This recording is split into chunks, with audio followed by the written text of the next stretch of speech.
Why investment grade assets are a myth. You might hear the term investment grade, A grade, B grade, C grade. These are all terminologies people use to classify a property in a particular level of success that it may have. Now, these are not true at all, and it's important that the more you see these words, investment grade, A, B, C grade, the more you need to step away and realize that they are just filters of what that particular person feels is good for their investing strategy.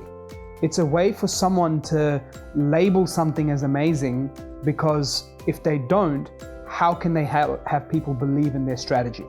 So when you think of investment grade assets, I could say the assets I will buy for you are investment grade, and here's why.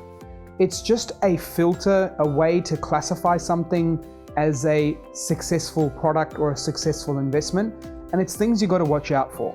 Let me give you some perfect examples. Many refer to investment grade assets as, 5 kilometers away from the city, where all the jobs are, where places are super expensive, and they're just super stable assets. The truth is, some of the most expensive assets in Australia face some of the most volatility, from big jumps when things go well to big declines, to high vacancy rates, to high rental proportion of ownership. When you think of all of that, that's not a grade, A, B, or C grade.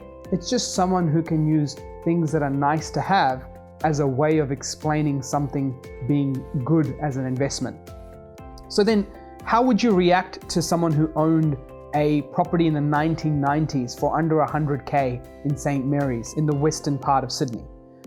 They would have a over $1 million property now if they met certain zoning requirements or land size, which you could actually buy over 1,000 square meter properties in the 90s for less than 100K.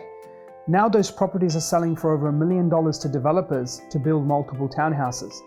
Nowhere near the city, low socio, high public housing, and more than 10 times the return in just over 20 years.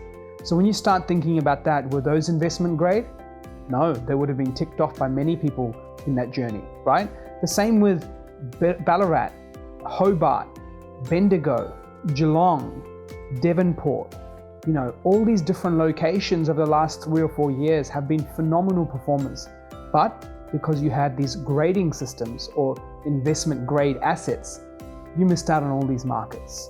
Now you may think, well, no, but I'm here to hold it for the long term. Well, let's take a look at the long term then.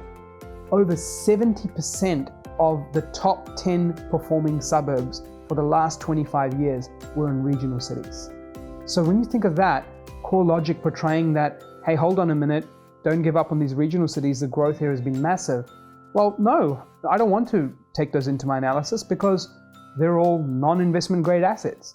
So the more you use labels to describe your reason for investing is the more you get stuck on a strategy or a way to invest.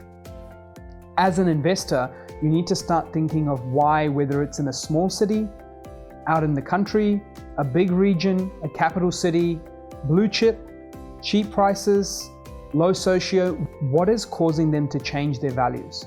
Was it a zoning change? Was there infrastructure? Was there low supply? Was there gentrification occurring? Was there new jobs coming to a region? Was the days on market tightening as people started to move to the area and not much building was coming through? All these things play factors. Distance to CBD or its appeal to the rich and wealthy is not a grading system. It's just a nice property. So when you think of that, think of investing beyond those boundaries of grading and labels. Don't get stuck in a box. Think wide, think open, because I can sit down and have many countless stories to share with you about all those non-investment grade assets that have been shooting the lights out. So on your journey, stop giving things labels and start focusing on the bigger picture, and that's how you'll really prosper when it comes to investing in property.